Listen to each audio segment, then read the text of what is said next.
नमस्ते बच्चों। आज हम कक्षा तीसरी विषय परिसर का अध्ययन करेंगे। देखो बच्चों, ये गांव का वीडियो दिखाई दे रहा है। इसमें गांव किस तरह से होते हैं। गांव में खेतों में एकदम हरे भरे पेड़ पौधे सब दिखाई देते हैं बच्चों। और कुछ लोग खेतों में काम करते हैं। देखो ये मशीन है चारा काटने वाली।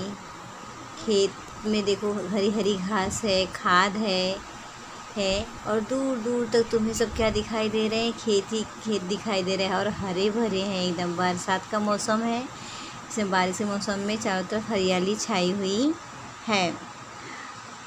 तो बच्चों, इस तरह से गांव में देखो, प्राचीन काल में मनुष्य अपना पहाड़ों को खोद कर ही अपना घर बनाते थे। देखो पहले दूर दूर तक घर होते, फिर नज़दीक हो गए घर सब, फिर घर अलग अलग गांव तैयार हो गए। खेती के काम करने के लिए विविध औजारों की आवश्यकता होने लगी और लोग औजारों का उपयोग करके खेती का काम करने लगे।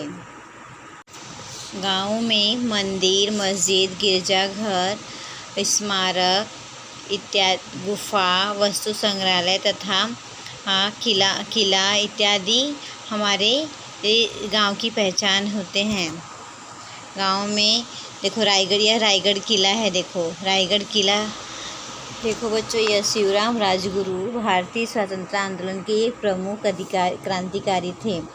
इन्होंने भगत सिंह, राजगुरु और सुखदेव ये तीनों को क्रांतिकारियों को बहुत ही प्रसिद्ध थे और इन्हें अंग्रेज़ों द्वारा फांसी दी गई थी। बच्चों ये पैराग्राफ को पढ़ो और इसमें दिए हुए प्रश्नों के उत्तर लिखो। खाली जगह भरो। शिवराम हरि राजगुरु भारतीय स्वतंत्रता आंदोलन के प्रमुख क्रांतिकारी थे। राजगुरु का जन्म कहाँ हुआ था? राजगुरु का जन्म पुणे जिले के खेड़ नामक गांव में हुआ था। राजगुरु को आने वाली भाषाएं उर्दू, हिंदी, संस्कृत, मराठी, अंग्रेजी। खेड़गांव का नया नाम राजगुरु नगर पड़ा। संत गाडगे महाराज का मूल नाम डेबूजी झिंगाराजी जानोरकर था। उनका मूल गांव अमरावती जिले की दरियापुर तहसील का सेठ गांव है। संत गाडगे बाबा ने कीर्तन भजन पर ही अपना पूरा ध्यान लगाकर समाज का प्रबोधन किया। संत गाडगे महाराज का असली नाम क्या था? डेबूजी झिंगराजी जानोरकर। संत गाडगे जी का मूल गांव अमरावती जिले के दरियापुर तहसील का सेठ गांव।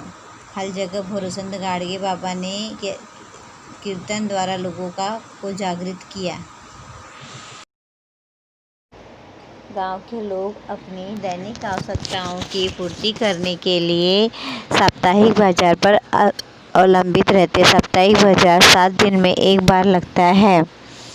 इसमें मुख्यतः अनाज, साग सब्जी, खेती के औजार, कपड़े इत्यादि वस्तुएं मिलती हैं। बाजार के बहाने गांव के परिसर के लोग एक दूसरे से मिलते जुलते हैं और एक दूसरे की खुशहाली की भी जानकारी उन्हें होती है। इस तरह वे अपना जीवन व्यतीत। गांव में परिवहन के साधन यहाँ वहाँ जाने के लिए उन्हें बैलगाड़ी, ट्रक, बस इत्यादि साधनों का उपयोग करना पड़ता है। बच्चों, क्या तुम जानते हो बाजार कई प्रकार के होते हैं? उदाहरणतः फूलों का बाजार, फलों का बाजार हमने सबने सुना है। लेकिन क्या तुमने कभी सुना है कि गधे और घोड़ों इत्यादि का भी बाजार होता है, जहाँ पे गधे और घोड़े खरीदे और बेचे जाते हैं? उनका बाजार भी लगता है। पुणे जिले का जेजुरी तथा अहमदनगर जिले का मणि नामक स्थान गधों की हाट के लिए प्रसिद्ध है। उसी तरह मालेगांव घोड़ों के हाट के लिए प्रसिद्ध है। मालेगांव और नांदेड़ घोड़ों की हाट के लिए प्रसिद्ध है। इसी तरह हमें गांव की पहचान होती है।